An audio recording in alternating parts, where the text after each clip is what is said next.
Welcome to your second module for the week. So because the summer is just 8 weeks long, at least this course, we have to kind of double up on the assignments and the work we need to do. So your first module for the week is the intro/interior of the Earth module. And this will be the second module. So this is plate tectonics. So plate tectonics is a very important theory to geologists and geology in general. It does a really good job of explaining a lot of the data that we see, and it helps predict earthquakes and volcanoes and how the Earth is going to change over time, mountain building. So it does a really good job of explaining all these things. So it's very important. You've probably heard of plate tectonics. Hopefully you've had some exposure to it in the past, in a class, maybe in high school or something. But what we're going to do here for the main lecture portion is I'm going to have you go to the United States Geological Survey. That's what the USGS stands for. And when you click that link, it's going to take you to this page here. And so this is the story that the USGS is kind of put together about the plate tectonics and how it kind of evolved and how it's, going and all that kind of stuff. And there's basically these 8 parts here. And so you're just going to work your way through. So, the beginning and how did we put this theory together and what was the problems with it? And then how did we come to accept it? What were the new technologies that came about? And then what does that mean to us? And so what you're going to do is just click this little icon here, and there's going to be some information. Like this one's really short. And so then you can just jump back and go to the next one, and it's going to talk a little bit about how the theory was developed, why we think, what happened. Then you can go back and so you're just going to work your way through these in order. And this is where you're going to get your information for the main quiz that I'm going to have you take. And so that is right here. I did put this little study guide, and basically the study guide is just a list of terms.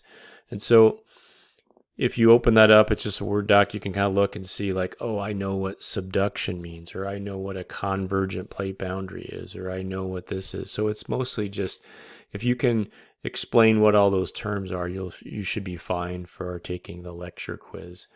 I did put these 2 additional videos here. This one is a collection of the animations of the different types of plate boundaries. Because of course, plate tectonics is this idea that these rigid plates near the surface are actually moving about. They're colliding with each other, they're being torn apart, they're sliding past each other. So we identify different ways that the plates interact with each other called boundaries. And so these are visualizations of those types of boundaries. So I kind of voice over and talk you through them. So hopefully that can be helpful to explaining the different types of boundaries we have.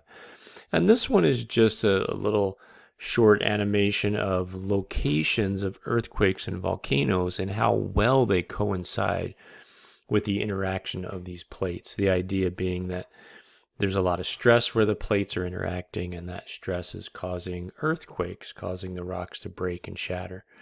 So hopefully with the addition of these 2 little videos, you'll understand everything about plate tectonics you need to, and you can go ahead and take the quiz. There is an article about something called a hotspot, which is a part of plate tectonics. You will learn about that a little bit up here, but this will just focus on that. So you'll have a short little article to read and some questions about that. And then finally in the homework, I'm just going to have you look at a few other aspects of plate tectonics. So there'll be some links embedded in the questions in the homework assignment here. Remember, it's going to look like a quiz, but no time limit or anything. It's just a place for you to answer questions for me. Then you can submit that, and I would grade that. Okay, and so those are the 3 things you need to do for the lecture. Remember, there is a lab associated with this, and so if we jump over here to our modules, you can see that if we come down here, we do have a lab. We're going to look at topographic maps. And so when you click through the topographic maps, you're going to get to a link that's going to take you to this, which is the beginning of Lab 2. And so just like we saw in Lab 1, right, you're going to go ahead and start the lesson. It's set up identical. You have your score here. You're going to work your way through the content. by reading and looking at imagery, and then you're going to answer the questions that are posed in here. There are some you'll see when we get into maps and when we use them in subsequent labs. You can click on this and you will get actually the map, and then you can zoom in, and the quality should be good enough that you can read clearly, and then you can navigate by moving the bars around. So you'll be able to access maps that way. But you know the drill. It's just going to be, you're going to answer the questions. You'll see your score accumulate. When you get to the last page, make sure that you type your name in. You hit print score summary. Do a screen capture or a picture and save it. Then you email your score, and then you'll upload the image into the appropriate place in the Lab 2 area, right? So that's what you're going to do for the second module for this first week of course. And as always, if you have questions, comments, concerns, you need some help in any way, please don't hesitate to contact me.